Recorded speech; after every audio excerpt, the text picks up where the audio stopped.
हे hello everyone. अभिनव नाम है मेरा। स्वागत करता हूं आप सभी का SSC CGL text book YouTube channel पर। आप में से कई बच्चे जब तैयारी करना स्टार्ट करते हैं ना सीजीएल का, तो उन्हें ना एक्चुअली में पता ही नहीं रहता है कि एक्चुअली में सीजीएल है क्या, सिलेबस क्या है, पोस्ट कौन कौन सी है, सैलरी कितनी होती है, प्रमोशन क्या है और वर्क प्रोफाइल क्या रहता है। तो ये जो वीडियो है, ये जो सेशन है, हम इन्हीं चीज़ों के बारे में लेके जाने वाले हैं। It's not a kind of strategy. इसमें हम लोग सिलेबस के बारे में बात करेंगे, आपको बुक लिस्ट वगैरह के बारे में बात नहीं करेंगे। उसके बारे में हम नेक्स्ट वीडियो लाएंगे। और इससे रिलेटेड काफ़ी सारे क्वेश्चंस होते हैं आप लोगों के दिमाग में।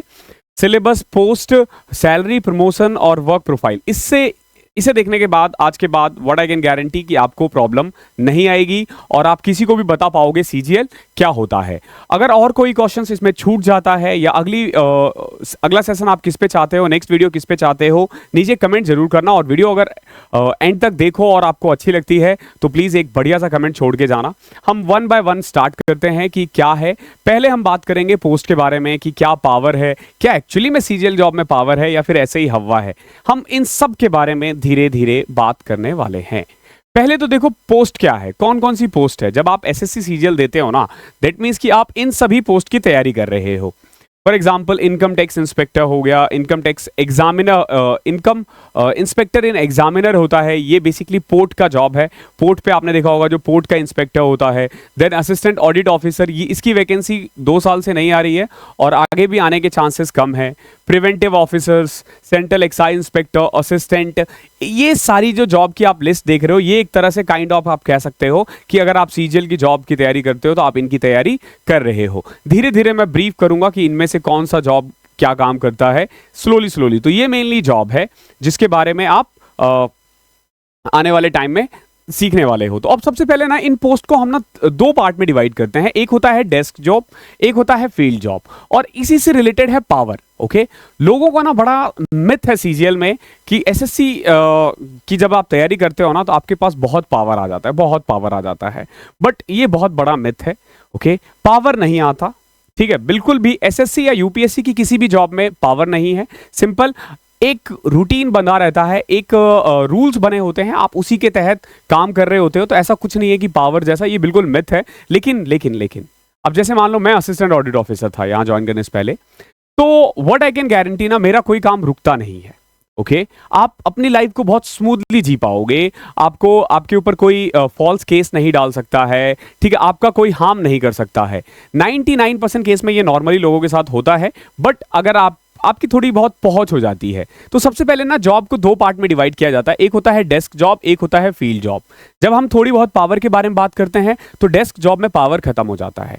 डेस्क जॉब में पावर क्यों खत्म हो जाता है? बेसिकली ये वो पोस्ट है जो आप बेसिकली ऑफिस में बैठकर कर रहे होते हो। किसी भी जॉब में जो पावर होता है वो डिपेंड करता है फील्ड जॉब, आपकी पोस्टिंग कहां पे है। फॉर एग्जाम्पल एक AA अगर ऑडिट पे जाता है तो ही पावरफुल रहेगा।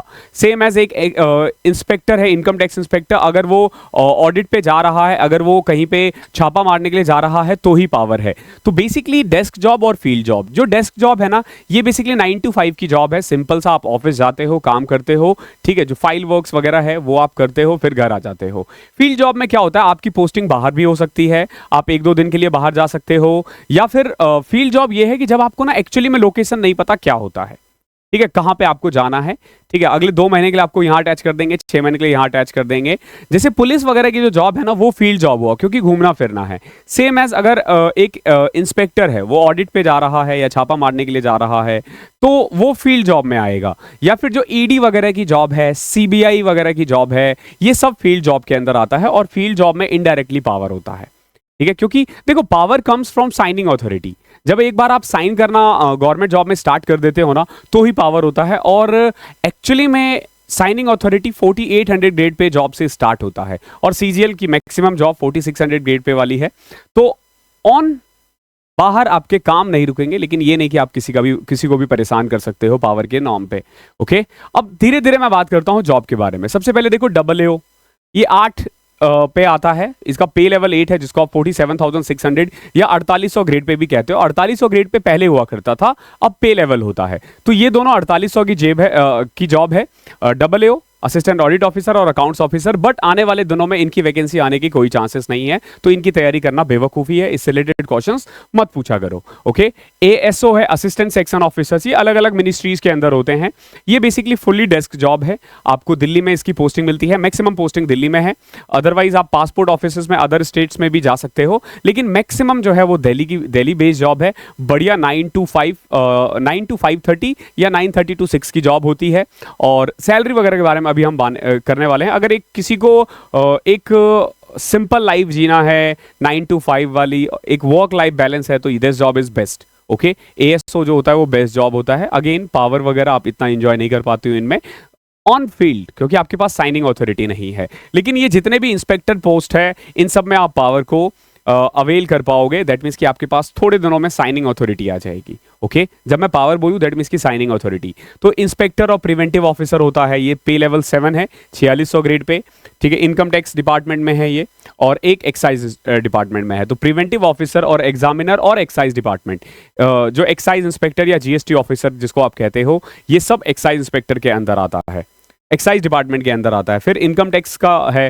ठीक है, इसका मेनली जॉब जो होता है वो टैक्स असेसमेंट और इन्फोर्समेंट का होता है। ठीक है, सब पे मैंने थोड़ा थोड़ा इसमें दे भी रखा है। जैसे एएसओ है तो वो एडमिनिस्ट्रेटिव और क्लैरिकल वर्क है। डबल है तो बेसिकली ऑडिटिंग और मैनेजिंग अकाउंट्स का मैनेज करने का काम असिस्टेंट अकाउंट्स ऑफिसर का होता है। ओके, ऑडिटिंग का काम नहीं हो, मैनेजिंग अकाउंट्स का काम नहीं होता डबल का काम मेनली ऑडिट करना ही होता है, ऑडिट ऑफिसर। लेकिन अकाउंट्स ऑफिसर में आपको अकाउंट्स मेंटेन करना होता है। देन असिस्टेंट इन्फोर्समेंट ऑफिसर्स हो जाते हैं जो ईडी में है। This is one of the best job. ठीक है, जिसको आप पावरफुल जॉब कहते हो ना, ये उनमें से एक है। देन सब इंस्पेक्टर है, सब इंस्पेक्टर इन सीबीआई है, ये भी बहुत पावरफुल जॉब है। आपको थोड़े साल इसमें स्ट्रगल करना होता है, कुछ साल काफ़ी मेहनत है, लेकिन एक बार जब आपको 1-2 प्रमोशन मिल जाता है तो this job is considered as one of the finest job CBI. लेकिन ध्यान रखना, इसमें वर्क लाइफ बैलेंस बहुत मुश्किल होता है। 6 डेज वर्किंग है, इसीलिए आपको 13 महीने की सैलरी भी मिलती है। सेम एज ईडी का जो जॉब है, इसमें भी आपको 13 मंथ्स की सैलरी मिलती है। मॉर्निंग का टाइम फिक्स रहता है, इवनिंग का टाइम फिक्स नहीं रहता है एईओ में। तो ये अच्छी जॉब है। अगर किसी को फील्ड जॉब करना है, छानबीन करना होता है, तो उसके लिए एईओ बेस्ट जॉब है। देन टैक्स असिस्टेंट, ये ग्रुप सी की पोस्ट है, टैक्स असिस्टेंट हो गया। ओके, ये इनकम टैक्स डिपार्टमेंट में है, मेनली क्लैरिकल वर्क है। देन ऑडिटर आप सीएजी में, सीजीडीए में, सीजीए में, तीनों में ही बन सकते हो। अकाउंटेंट या junior accountant, senior secretariat assistant, ये अलग अलग जॉब है। कंपाइलर, जेएसओ, ये सब मेनली एसएससी के द्वारा जो जॉब्स ऑफर किए जाते हैं वो है।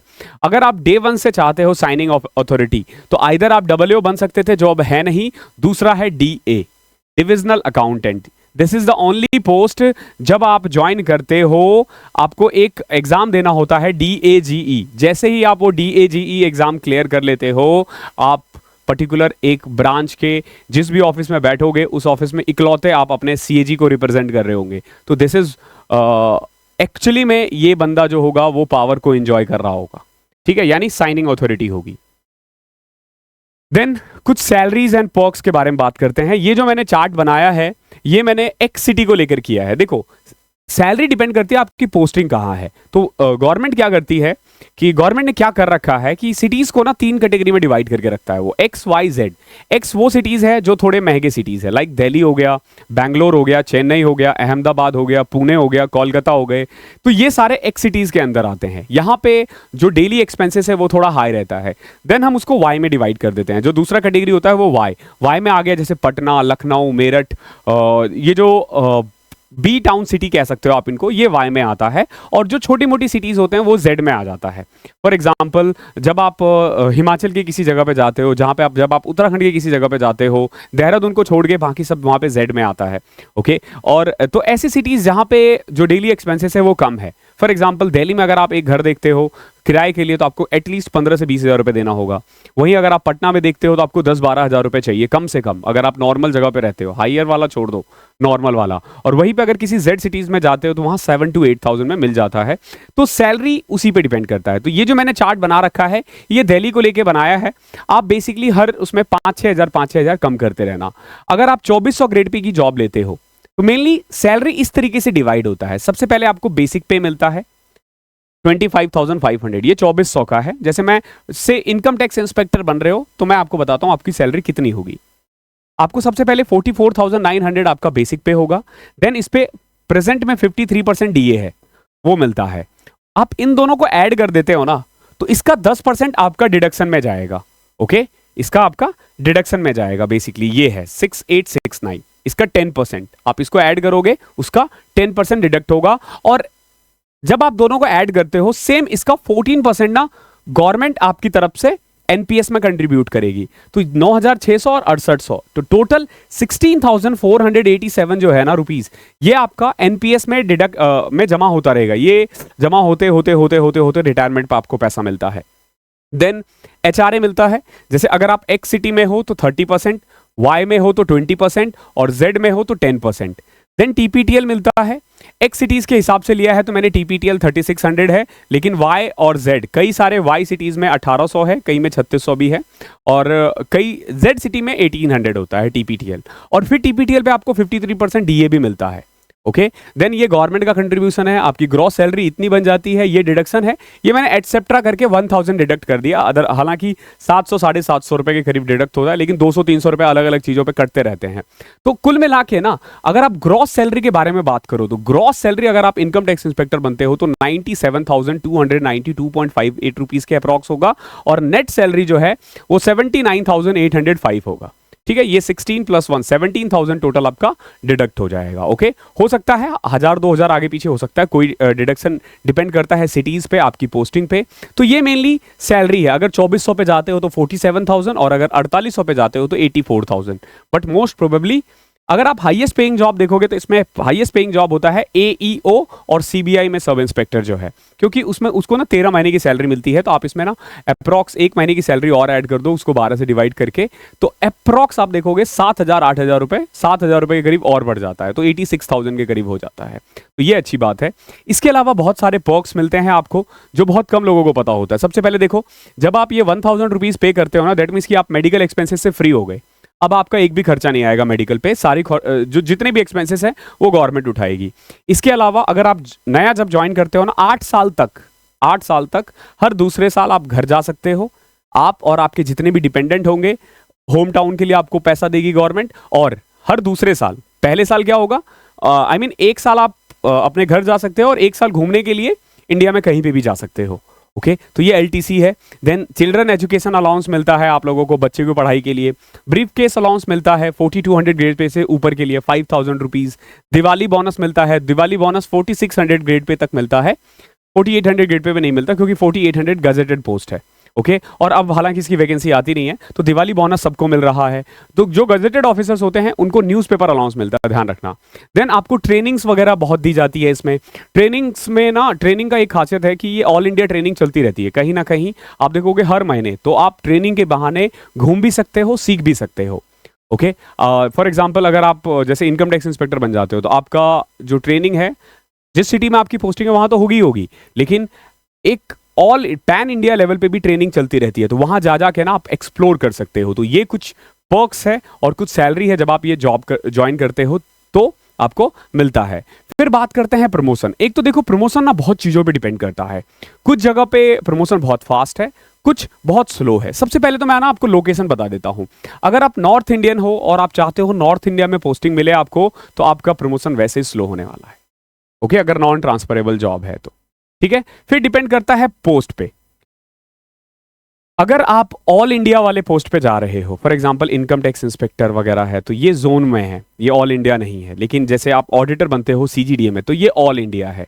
तो ऑल इंडिया वाले पोस्ट में जहां पे आपकी ट्रांसफर इंडिया में कहीं पे भी हो सकती है, उसमें प्रमोशन फास्ट होता है एज कंपेयर टू वो वाले पोस्ट जहां पे प्रमोशन कह सकते हो कि आपका ट्रांसफर इंटरजोनली होता है। मतलब एक जगह से दूसरी जगह कम ही होता है, एक स्टेट में होता रहता है या 2-3 स्टेट में होता रहता है।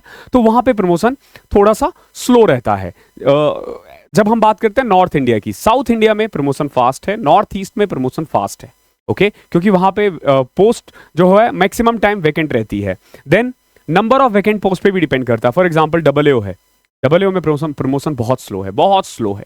ओके, बहुत ज्यादा स्लो है। इट माइट बी पॉसिबल कि एक बंदा डबलएओ बनता है और शायद वो पूरी जिंदगी में एक ही प्रमोशन ले पाए। ओके, तो उस पर भी डिपेंड करता है। फिर एक और चीज पे डिपेंड करता है कि आप किस पोस्ट पे सेलेक्ट हुए हो। फॉर एग्जाम्पल अगर कोई 4800 या 4600 ग्रेड पे सेलेक्ट हुआ है तो उसका प्रमोशन जो है हल्का सा स्लो रहेगा एज कंपेयर टू दोज जो 2400 या 2800 की जॉब पे जा रहा है। ठीक है, क्योंकि 2400 से 2800 जाने में हार्डली, जैसे अगर आप इनकम टैक्स वाला छोड़ दो क्योंकि नया आरआर आ गया उनका, अगर उस आरआर आने से पहले अगर देखोगे तो प्रमोशन ठीक था, लेकिन अब थोड़ा स्लो है। अदरवाइज जो 2400 ग्रेड पे वाले हैं या 2800 ग्रेड पे वाले हैं तो उनका प्रमोशन थोड़ा फास्ट रहता है, आप जल्दी जल्दी जल्दी जल्दी मूव कर पाओगे, आगे बढ़ पाओगे। तो बेसिकली प्रमोशन यही डिपेंड करता है कि आपका पोस्टिंग कहाँ है। आप पहले नहीं पता कर सकते कि कौन से जॉब में प्रमोशन फास्ट है, कौन से में स्लो है। लेकिन हाँ, जो कुछ जॉब है जिसमें एक्चुअली में प्रमोशन बहुत फास्ट है, उनमें एक आता है जो हमारा ये है असिस्टेंट इन्फोर्समेंट ऑफिसर हो गया ईडी में, ठीक है, या फिर एएसओ में भी कुछ एक जगह पे, जैसे एमईए वगैरह में प्रमोशन फास्ट है। ओके, सीजीडीए में ऑडिटर अगर आप बनते हो तो प्रमोशन फास्ट है। ठीक है, सब इंस्पेक्टर सीबीआई में बनते हो तो प्रमोशन फास्ट है। तो ये कुछ जॉब्स हैं और इन्हीं पे डिपेंड करता है प्रमोशन। प्रमोशन ऐसा नहीं है कि आपने ये बन गए तो आपका प्रमोशन बहुत फास्ट होगा, और ये सब फ्यूचर में अवेलेबिलिटी पे डिपेंड करेगा। ओके, तो आप अभी से नहीं बता सकते कि प्रमोशन फास्ट होने वाली है या स्लो। सिलेबस के बारे में बात करते हैं, उससे पहले हाउ टू प्रिपेयर, कैसे आपको तैयारी करनी है। देखो, दो तरीके होते हैं। एक होता है कि आप सेल्फ स्टडी कर सकते हो। सेल्फ स्टडी में यूट्यूब पे बहुत कुछ है, बहुत कुछ है, और यही इसके साथ सबसे बड़ी प्रॉब्लम है, आपको पता नहीं रहता कि कैसे तैयारी करनी है। तो दूसरा तरीका है, आप हमारे साथ तैयारी कर सकते हो। टेक्स्ट बुक का 1 to 1 आप कह सकते हो कि हमारा एक प्रोग्राम चलता है जिसमें ना हम लोग गारंटीड लेते हैं आपके सिलेक्शन का। ओके, अगर आपका सिलेक्शन नहीं होता है तो हम आपको फीस रिफंड करते हैं, हालांकि कुछ टर्म्स एंड कंडीशंस है। फॉर एग्जांपल, आपको हमारे सिलेबस को मैक्सिमम 70% कवर करना होगा। ऐसा नहीं कि आपने खरीद लिया और जॉब नहीं लगी। अगर आप 70% पढ़ लेते हो तो ये हमारी गारंटी होती है कि आपकी जॉब पक्की लग जाएगी। अगर नहीं लगती है तो हम आपको आपका पैसा रिफंड करते हैं। आपका सारा रिकॉर्ड रहता है हमारे पास। हम वीकली आपको बताते रहते हैं कि कहाँ पे आप लैग कर रहे हो, आप नहीं पढ़ रहे हो, इस वीक आप नहीं पढ़े हो, इस वीक आपने केवल 3 घंटे दिया है, इस वीक आपने मैथ्स का टेस्ट नहीं दिया, इस वीक आपने रीजनिंग का टेस्ट नहीं दिया। इसके अलावा 24 आवर्स एक टेलीग्राम ग्रुप ओपन रहता है और आपको एक मेंटर दिया जाता है। ये हमारे अलावा, फॉर एग्जाम्पल मैं तो रहूंगा ही, आप 1 to 1 हमारा वीकली, वीक में 2-3 दिन होगा 1 to 1 क्लासेस के अलावा, लाइव क्लासेस के अलावा हमारा 1 to 1 होगा जिसमें आप क्वेश्चन पूछ सकते हो। लेकिन इसके अलावा भी हम एक बंदा असाइन करके रखते हैं जिन्होंने खुद एग्जाम निकाला हुआ होता है, वो आपको गाइड करेंगे, मैथ्स के क्वेश्चंस को सॉल्व कर देंगे, रीजनिंग सॉल्व कर देंगे। तो ये सब आपको मिलता है। और अगर आप नीचे डिस्क्रिप्शन में मैंने लिंक दे रखा है, वहां से जाके आप डाउनलोड कर सकते हो। और अगर आप अभी 007 ये कोड है, अगर आप अभी 007 कोड लगाते हो तो आपको मैक्सिमम डिस्काउंट मिलता है। मैक्सिमम डिस्काउंट बोले तो मैक्सिमम डिस्काउंट, जितना ज़्यादा से ज़्यादा आप ले सकते हो, आप ये वाला कोड लगा देना, आपको मिल जाएगा। ओके, और अगर और भी कोई डाउट्स रहते हैं रिलेटेड टू आपका ये कोर्स, आप कमेंट में पूछ लेना, जवाब मिल जाएगा आपको। अब हम बात करते हैं सिलेबस। देखो, सबसे पहले देखो मैथ्स का सिलेबस में क्या होता है। ये कुछ एक टॉपिक है, ओके, जो पूछा जाता है। ठीक है, सबसे पहले डीआई है।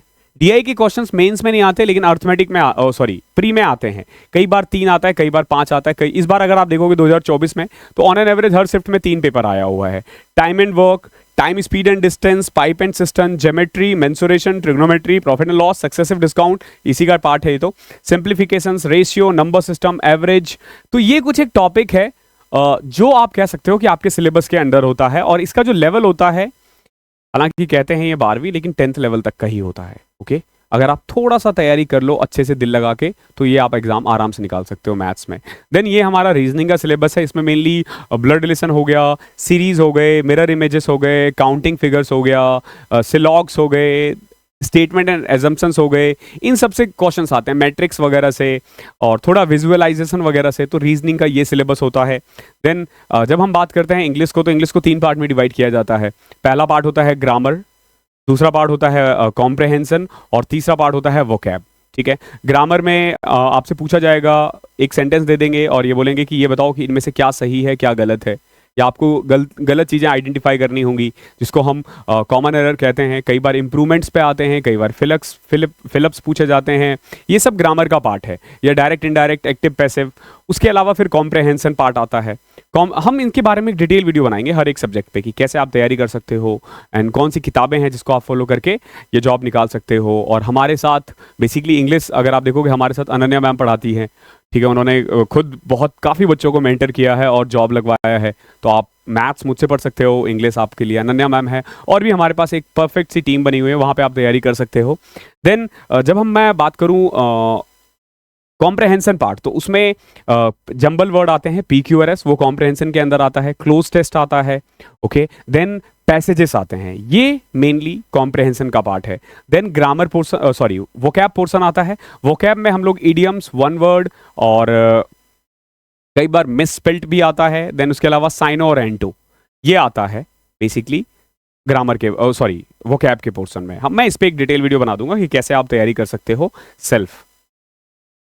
तो ये हमारा कुछ सिलेबस था। आई थिंक जीके का मिस हो गया है, ओके। जीके का मिस हो गया, बट मैं जीके का वैसे ही बता देता हूं आपको। जीके का मेनली ना, जीके में क्या क्या चीजें कवर होती है आपको ना, 10th लेवल तक history, polity, geography, economics, economics 11th 12th का भी पूछते हैं, ध्यान रखना इस चीज का। इसके अलावा जैसे साइंस में आपने फिजिक्स, केमिस्ट्री, बायो पढ़ा होगा, current affairs, books and author, इन सब से क्वेश्चंस आते हैं जीके में। और जीके आपके लिए आजकल बहुत महत्वपूर्ण हो गया है, क्योंकि इसमें स्कोर करना सबसे ज्यादा इंपॉर्टेंट है, और इसी के कारण आप देखोगे आजकल कट ऑफ बहुत हाई जा रहा है।